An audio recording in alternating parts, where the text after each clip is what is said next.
InsyaAllah mungkin sekejap kot, okey dah kot internet ke apa ke kan. So kalau Cik Firdaus ada apa-apa yang nak tanya, boleh silakan. Yang mana malam ni kita chit-chat session ni sebenarnya sajalah untuk sembang-sembang. Instead of duduk kedai kopi, kita duduk di dalam dunia maya. Kan, kalau nak tanya, nak sembang, nak luah perasaan, saya tolong bacakan lah. Sebab komunikasi kita tak, internet mungkin ada gangguan kot, tak dapat nak dengar suara emas Cik Firdaus.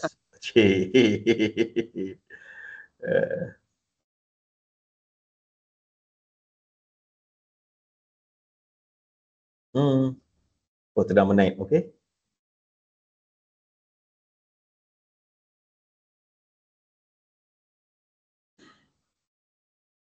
Okey, ni bukan meeting untuk apa. Sebenarnya dalam minggu malam ni sebenarnya saya okeylah pada tak ada apa ni, sembang-sembang sonok-sonok ya. Sebenarnya chit-chat session sebenarnya ni Cik Firdaus, saya buat untuk kita sama-sama saling kenal antara kita, sama-sama jurutera. At the same time saya nak beritahu kata macam Engineer Firdaus lah, tahu kan mana yang dalam grup WhatsApp tu ada survey poll kan, survey poll yang dibuat berkenaan dengan propose amendment kan, propose amendment untuk register Engineer Act tu, yang mana slide dia pun telah di share, dan penerangan daripada ahli lembaga jurutera sendiri pun telah didengari lah basically, insyaAllah. So cuma kebetulan dan niat asalnya ingat malam ni nak terus buat, cuma rasanya agak ad hoc. So kita mengambil pendekatan yang mana ketika kita mendapati hasil daripada kita punya poll tu, survey tu, ada 3 kategori, iaitu fully agreed. Yang fully agreed tu berjumlah 49 lah yang voters. Kemudian yang perlukan more explanation pula 32 orang, dan yang memberi vote kepada let discuss, yang tu lebih kurang 21 orang. Dan total jumlah semua ni kalau kita congak-congak dia dekat-dekat 102. So almost lah lebih kurang 100. Jadi disebabkan lebih kurang 100 tu, jadi kita senang lah, tak payah tekan calculator lah kan. So jadi 49 orang yang kata fully agree tu, dekat-dekat separuh lah kan, ataupun mungkin lebih sikit ke apa, bersetuju untuk diubah dan akta ni diberi nafas baru ataupun ada nilai tambah kat situ. Kemudian yang more explanation ni pula ada 32 orang, merangkumi 32% lah lebih kurang. So dia yang berhajat untuk penjelasan yang lebih, yang mana penjelasan yang lebih ni sebenarnya kita kita plan untuk buat pada minggu ke 1, 2, 3, 4 lebih kurang, minggu ke-4 bulan November ni, akan tarikh masa yang sama, Jumaat malam ke-8 28 bulan. So kita akan ada online, so kita akan explain sama-sama lah, bukannya seorang akan explain semua orang, tapi saya hanya membuka buka platform untuk kita discuss sama-sama macam mana kefahaman antara kita. Kan sebenarnya more explanation ni kita nak tengok sejauh mana orang yang ingin berkongsi. Yang mana let discuss tu pula, yang tadi ni ada lebih kurang sejumlah 21 orang yang voters, so more or less 21% lah. Okay, so 20% tu berhajat untuk kita discuss which is kita boleh discuss, dan yang tu terakhirlah minggu pertama insyaAllah bulan Disember, pada 5 Disember malam. So insyaAllah kita sama-sama discuss, kita akan melihat, kita akan mengupaslah apa pandangan, apa cadangan mungkin. So kalau tidak dia jadi apa, sebab kita ni jurutera, bila kita jurutera ni dia selalunya dia sinonim dengan dia nak tahu lebih mendalam, dia nak dengar kenapa macam tu, kenapa tidak macam ni, kan di tempat kerja kita. So atas sebab yang demikian, saya ambil kesempatan ataupun membuka ruang mulai minggu depan dan 3 minggu berturut-turut lah insyaAllah, untuk kita sama-sama dengar. Sebab yang pertama yang merangkumi almost 50%, yang kata 49 orang tu kan, 49%, 50% tu, minggu depan seboleh-bolehnya mereka saya berharap mereka dapat join, dan mereka akan share dia orang punya thought, dia orang punya orang kata apa, persetujuan, apa yang menyebabkan mereka setuju. Kan, jadi kalau kita dapat tahu apa yang mereka setuju, benda-benda tersebut mungkin kita boleh bawa ke hadapan di minggu berikutnya untuk berbincang di dalam slot yang dinamakan sebagai more explanation tu. Seperti mana yang Gina Firdaus tulis lah kan, dekat chat, kata memang perlukan explanation macam tu. Dan minggu ketiga, last kali, mungkin agak ramai kot dijangkakan, insyaAllah kita untuk discuss, kupas balik apa yang telah dibincangkan, apa yang ataupun sepatutnya way forward lah. Itu saja sebenarnya malam ni saya nak cerita kepada sahabat-sahabat yang join. Dan kalau ada apa-apa soalan lagi, bolehlah tanya. Kebetulan nak tanya ke atau nak share ke, tak ada apa pun, just sembang-sembang je pun. Kalau dia kata meeting, kalau macam dekat chat tulis kata apa, meeting apa ni kan, kalau nak ambil pendekatan weekly meeting pun boleh juga. Macam buat projek lah, weekly meeting kan. Nah, cuma meeting kita, kalau nak kata meeting ni, weekly meeting passion kita ni tak ada lah sampai MOM kan, belum lagi lah. Tak tahu lah lepas-lepas ni kalau ada apa sahabat-sahabat yang rasa jom kita buat MOM lah, pun boleh juga. Kan, macam satu-satu. Kita boleh saja. Kan. Macam tu. Kalau nak komen, nak tulis apa, silakanlah. Saya terbuka. Masing-masing kita ada komitmen, kan. Saya berterima kasihlah kepada sahabat yang join malam ni, terutamanya Gina Firdaus, sudi layar dan teman. Sama-sama jurutera. Itulah, cuma kalau kata apa nama, boleh suara tu boleh dengar, memang rasanya sedap buat ni borak kan. Maksudnya nak tahu projek apa. Sebab last week saya buka ruang chat ni, paling kita dapat dua sahabat dia sharing, kata dia dalam industri power plant dengan industri sawit, dan recording tu ada disimpan dekat YouTube engineer jurutera anda. Boleh tengoklah kalau nak dengar macam mana, apa sikit sebanyak industri kat situ. Cuma tak detail lah, kita pun bukan sembang detail. Soalan, saya degree dalam bidang teknologi, berbaloi ke saya proceed untuk dapatkan TS? Baik, kalau tanya pendapat saya, sebab degree dalam bidang teknologi, jadi lebih berbaloi sekiranya untuk ambil ataupun join organisasi teknologi, yang mana saya rasa dalam proposal amendment kepada pendaftaran jurutera ni pun sedikit sebanyak ada menyentuh berkenaan dengan teknologi kejuruteraan, kan. So difahamkan bahawasanya teknologi kejuruteraan ni apabila dia menjadi profesional nanti, dicadangkan seperti mana akta akan berubah ataupun dipindaan tu boleh membawa title IR jugalah, gitu. Selain daripada engineer.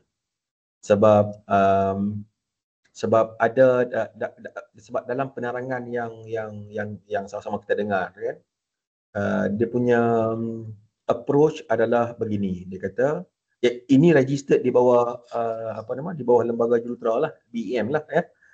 Kalau registered bawah teknologis tu, bolehlah memakai title TS, kan, teknologis. So berbalik kita tadi, so penerangan yang diberikan dalam video sebelum ni, bukan saya lah, yang lembaga jurutera bagi tu, dia kata profesional teknologis juga mereka mencadangkan boleh pakai title IR dengan pendekatannya adalah macam ambil contoh kedoktoran, di mana doktor gigi ke, doktor haiwan ke, doktor manusia ke, semuanya DR doktor lah. Jadi di bawah kejuruteraan semuanya IR lah. Macam itulah lebih kurang dia punya explanation. Macam tu. Benda masih boleh, selagi tak dimaktubkan, masih terbuka, kan. Mana nak tahu, kod lah sekiranya, kan, bidang orang yang belajar teknologi secara ilmiah bertahun-tahun di universiti memikirkan title yang paling sesuai, kan, adakah nak ambil title sama huruf IR tu juga ataupun title lain ke. Di platform ni kita boleh sembang lah, kita boleh sembang, kita boleh share je lah. Dia bukan ada betul atau salah ataupun menang atau kalah. Kita profesional, kita berkongsi pandangan. Cuma akta bila saya review dan melihat, tengok balik dan membaca semula akta kita, ya, ada beberapa perkara yang saya juga setuju, dalam erti kata penambah dia bukan penambahbaikan, tetapi tambahan. Kalau dalam istilah kerja, kan, kita tambah scope of work. Macam tu. Saya guna istilah mudah, kan, istilah mudah, dia tambah scope of work. Macam tu.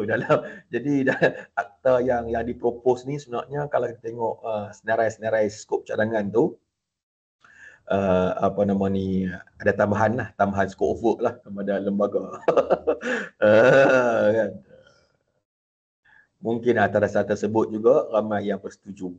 So sebab tu saya kata saya nak saya buka platform next week, insyaAllah. Ada sahabat-sahabat kita yang boleh share persetujuan yang dibuat voters yang setuju tu, kan, setuju semua ke, setuju separuh saja ke, ataupun hanya setuju tapi satu je item kita ada lebih kurang berapa? 5, 6, 7, 8. Lebih kurang 8 item. So 8 setuju ke, 2 saja ke, kan? Kita nak dengar je lah.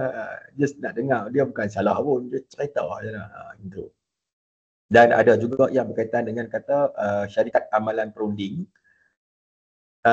Dan nak buka kepada syarikat penyedia perkhidmatan perunding.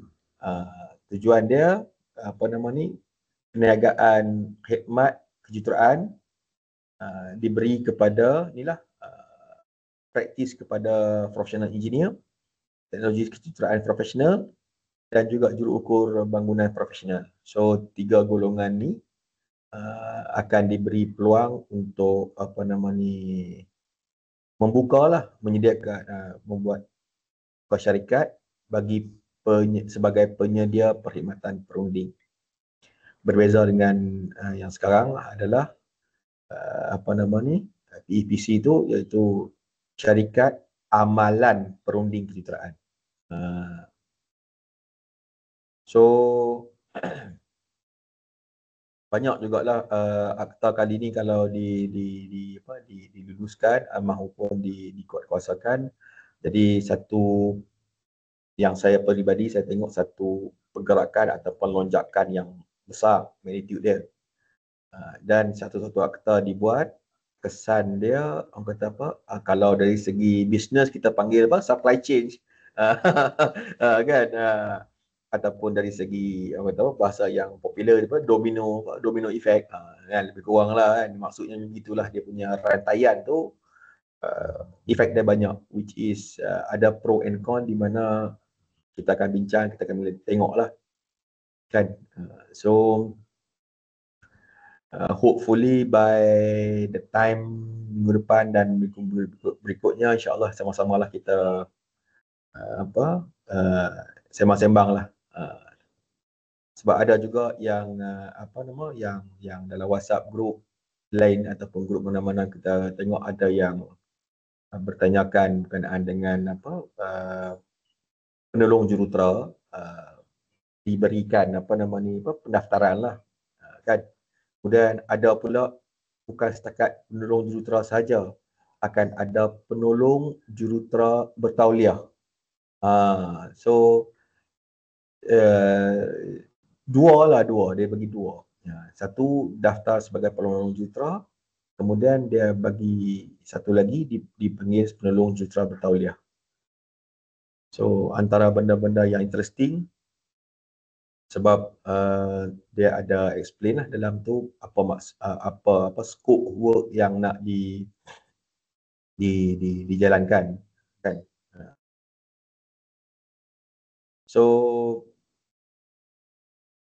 dan sebenarnya malam ni saya juga sekiranya ada sahabat-sahabat yang baru ambil PCE baru-baru ni 2025, kalau nak ada sahabat nak share pendapat, pandangan ataupun ceritalah experience ambil exam, macam mana soalan dia senang sangat ke, atau soalan dia susah sangat ke, ataupun masa dia terlebih sangat ke, masa tak cukup sangat ke, apa-apa saja bolehlah share kan, macam tu.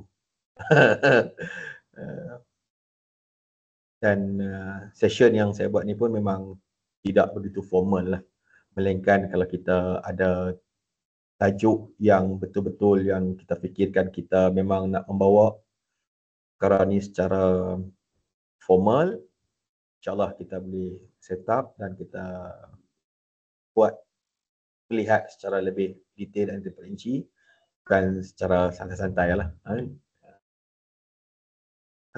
Cuma yang tadi ni bila kata juru ukur bahan profesional tu, dia bawa lah title PSR, Building Surveyor kot kan. Dan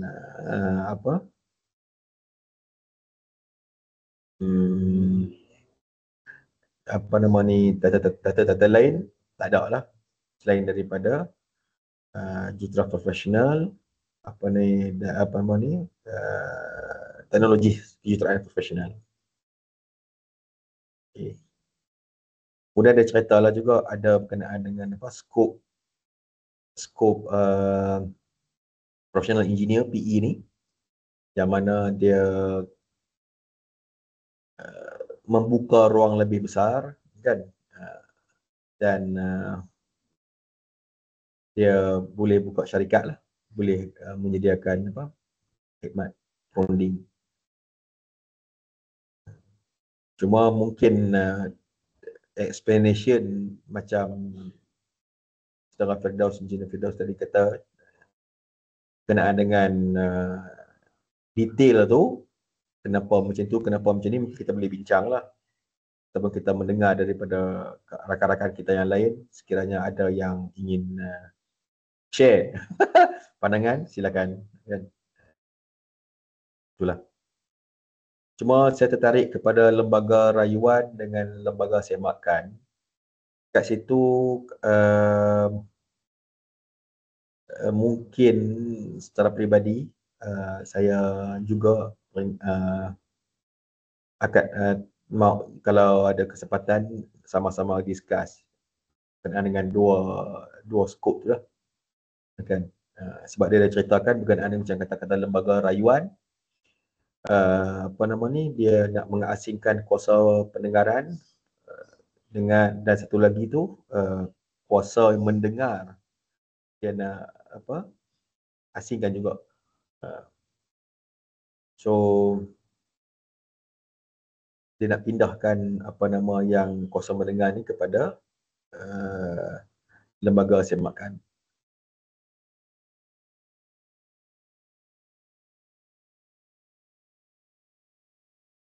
So ini mungkin ada berkaitan lebih dengan apa nama ni, mahkamah.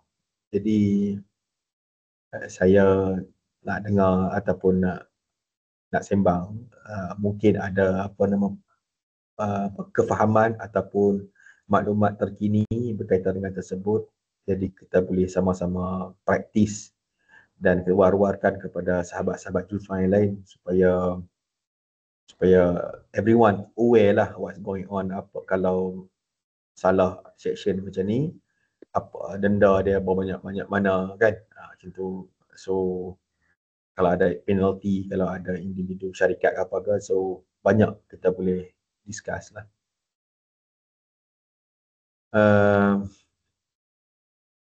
Itu lah kot rasanya yang antara benda yang mungkin menjadi topik panas.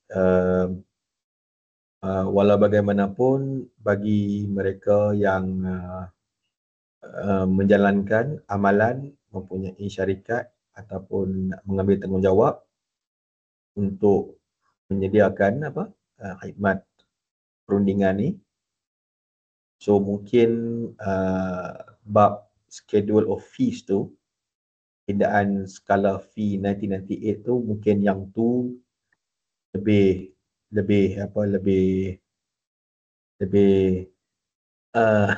lebih seronok nak dengar lah kan, nak tengok rasanya lah kan, sama ada dia makin tinggi atau makin rendah. Sebab dia akan jadi dua lah kan. Sebab nama pindaan takkan pindaan duduk dekat status quo, so it can be either apa lebih tinggi atau lebih rendah lah. So itu antara benda yang saya fikirkan menarik untuk kita discuss, bincang. Kalau nak kata kita nak divert sikit daripada apa, bukan permasalahan tetapi divert sikit daripada apa, dunia kerja tiap-tiap hari kan. Cerita bab yang tu slow, yang ni lambat, yang tu tak approve, yang ni tak dapat lagi confirmation, macam-macam tu. So kalau kita ada platform yang boleh sembang sikit, sebab kita pun tutra, so kita ambil orang kata apa, ambil tahu lebih jauh sikit lah what's going on. Saya fikirkan begitu mungkin lebih seronok kot kehidupan kita, harap. Sebab ada je juga yang antara kawan-kawan kita yang mengambil apa jalan untuk mengikut apa tanpa perlu faham apa yang diikut pun ada. Ada satu lagi golongan kawan lagi yang tak boleh ikut dia. Kan, jadi kita raih ramai-ramai jenis golongan yang mana nak ikut dengan kefahaman, yang mana ikut tak perlu faham, yang mana dah faham tak mau ikut, dah tak faham betul tak mau ikut pun ada juga kan. So jadi kita raih lah untuk mendengar pandangan sahabat-sahabat kita kan.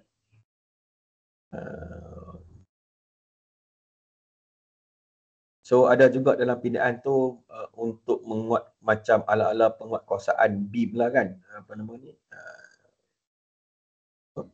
Building Information Modeling, BIM tu kan, yang buat 3D semua tu.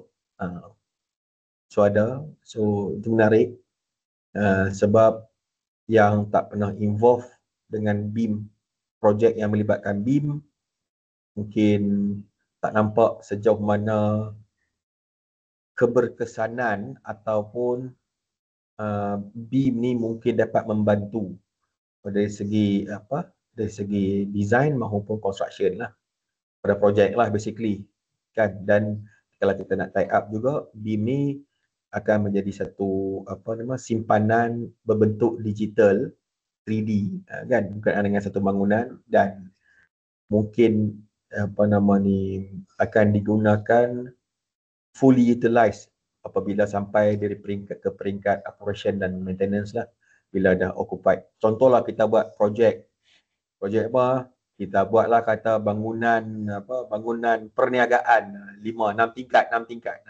So bila kita buat projek bangunan pusat perniagaan 6 tingkat, mungkin semua services adalah dengan electricalnya, civil memanglah kan, liftnya lagi, kemudian pipingnya lagi, sanitary ataupun cool water tak termasuk dengan apa lagi kalau ada genset lagi kan, dengan fire fighting system, semua-semualah yang penting benda tu. Jadi dengan adanya BIM, nanti kepada bila handing over kepada facility manager, mungkin facility manager dapat membantu banyak untuk membuat kerja-kerja maupun buat planning, dan operation and maintenance punya part tu nanti akan jadi mudah. Antara yang saya nampak lah macam tu kan. Kemudian ada juga yang nak bincang berkenaan dengan berkaitan dengan apa yang ada dekat UBBL untuk memperkenalkan kaki tangan tapak site survey staff itu. Dan 3 benda tu sebenarnya antara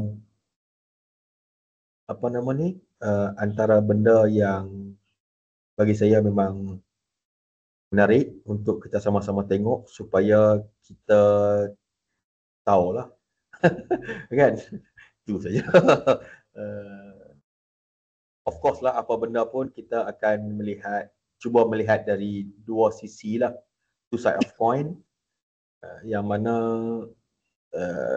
ada pro and con, dan kita mungkin setuju beberapa perkara, dan beberapa perkara yang lain mungkin kita boleh further discuss kan, dari minggu ke minggu lah, macam weekly meeting lah. Tahu-tahu kan, tahu-tahu habis. Okey, itu je contoh dia lebih kurang. Kalau ni Firdaus nak share apa-apa, silakan lah, tulis ke apa ke.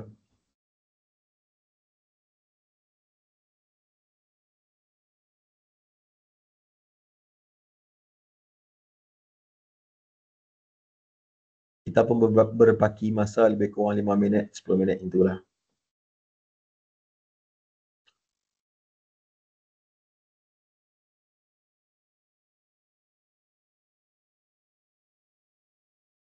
Apa sebenarnya, saya pun baru lagi tak dapat nak share apa-apa. Sebenarnya platform yang engineer juruterang anda sediakan ni pun sebenarnya memang khas untuk sahabat-sahabat yang baru. Yang sebenar-benarnya lah, walaupun sahabat-sahabat yang lama dialu-alukan, tapi we are most welcome those newcomers ataupun orang-orang yang graduate kerja ataupun bawah 5 tahun, lebih dialukan dan di welcoming kan. Gabungan dua bahasa, tak betul tidak. Cakap berbuah. Kita welcome, sama-sama kita share kan. Itu kadang-kadang gap umur ataupun sebab kita jurutera maupun teknologis kan, kita kita berada di pelbagai industri. Industri yang macam-macam. Industri perkilangan lah, industri pembuatan lah, industri otomotif lah, industri power dan gas lah, industri pembinaan lah, macam-macam industri. So power plant industri lah. So jadi bila banyak sangat industri, bagusnya kalau kita boleh tukar-tukar cerita, tukar-tukar pendapat kan. Sebab apabila undang-undang dibuat ataupun peraturan diperkenalkan, sekali dengan guideline-guideline yang disediakan, dia bukannya untuk khas satu-satu bahagian, dia merangkumi semua. Melainkan kita dimaklumkan ataupun memang ada, ternyata sah di mana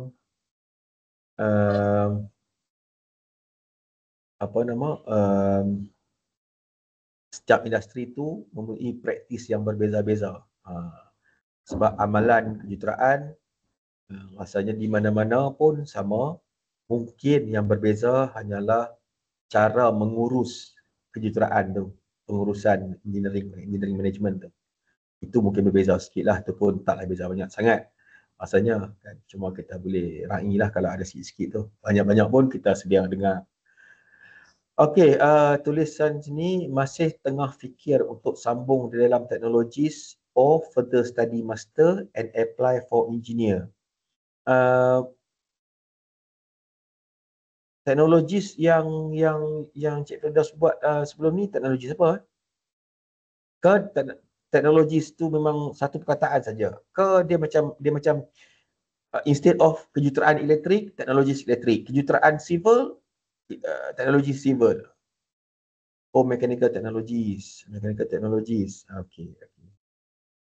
Cuma sekiranya nak jadi jurutera, dan dalam report tu ada dah tunjuk, saya tengok balik. Maksudnya ada dalam slide yang di-share tu, perjalanan route dia kan, kalau nak jadi engineer, kalau nak jadi jurutera tu kena buat, ada yang kata bridging program, mungkin buat master dalam bidang kejuruteraan kan, dan boleh registered sebagai jurutera dan teruskan dengan career path sebagai jurutera lah.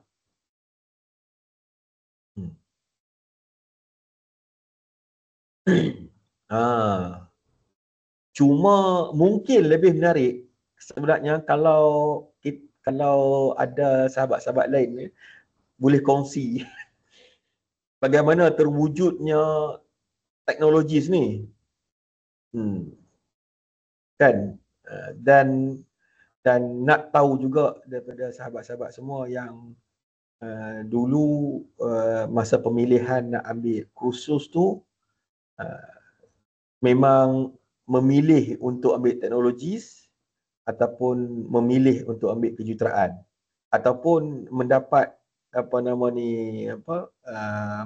maklum daripada, tak tahulah daripada mana kan, daripada cikgu ke ataupun daripada internet ke, kata teknologi dengan kejuruteraan ni sama je, ambil je lah, janji masuk buat degree, kan. So kita nak tahu juga kalau ada pencerahan dari segi itu, macam mana boleh ambil teknologis ataupun dah masuk teknologi, macam mana cerita dia.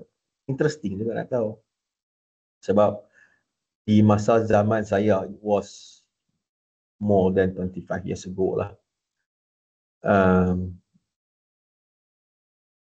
yang ada ditawarkan dalam pengajian adalah kejuruteraan. Seingat saya lah, lama sangat dah, 25 tahun lebih.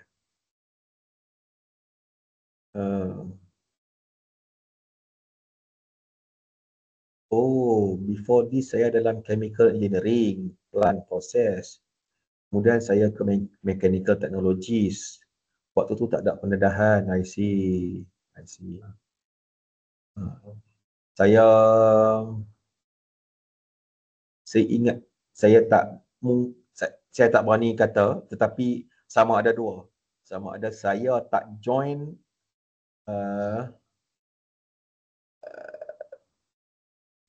Saya ada untuk fahaman kami waktu tu sama je which one pun kan. Faham, di mana saya pun pada masa tu di universiti saya ambil pendekatan saya tak join lah kot. Kalau kata ada seminar daripada lembaga ataupun persatuan IEM, berjutera ataupun PN. Mungkin saya tak join ataupun mungkin time tu saya ada kuliah ataupun cuti service break, I don't know. Terlampau lama, 25 years ago. So pendedahan dia dah zaman tu internet pun tak strong dan mungkin kena fizikal kan. Jadi mungkin sekarang internet dah senang, jadi semua orang boleh dapat.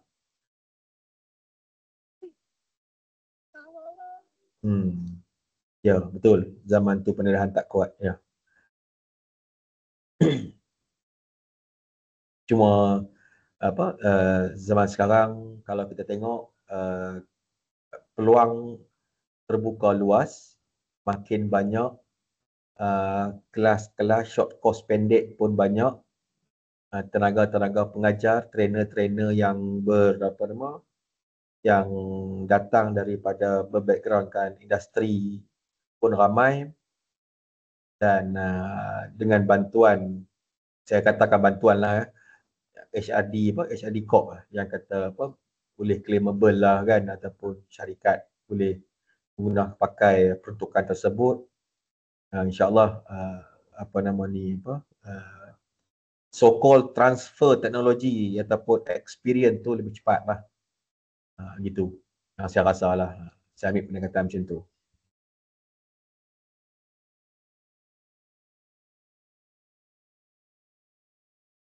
Okay, terima kasih kerana berkongsi di mana nyatakan bahawa sekarang ni saya lari bidang safety for 5 months dah.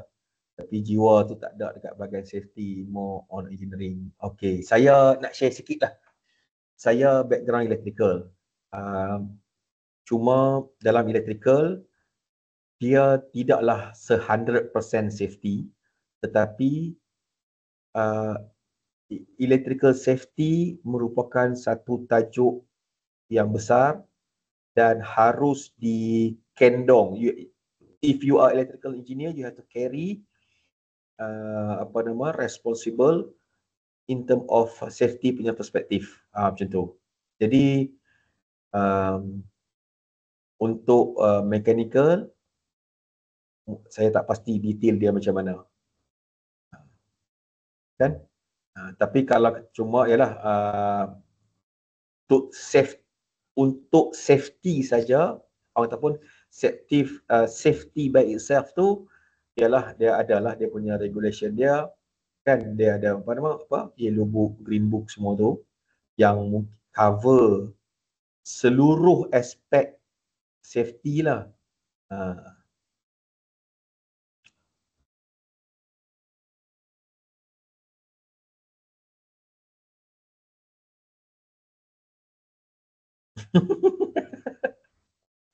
Jadi safety ni tanggungjawab bersama. Kadang-kadang safety officer dekat tapak pun yalah. Okey, terima kasih kerana share. Bila kita jadi safety, berat pula orang nak ikut. Kan? Saya faham di mana tempat kerja safety ni bukannya seorang, semua orang kena carry weight of safety. Sebab tu kita ada banyak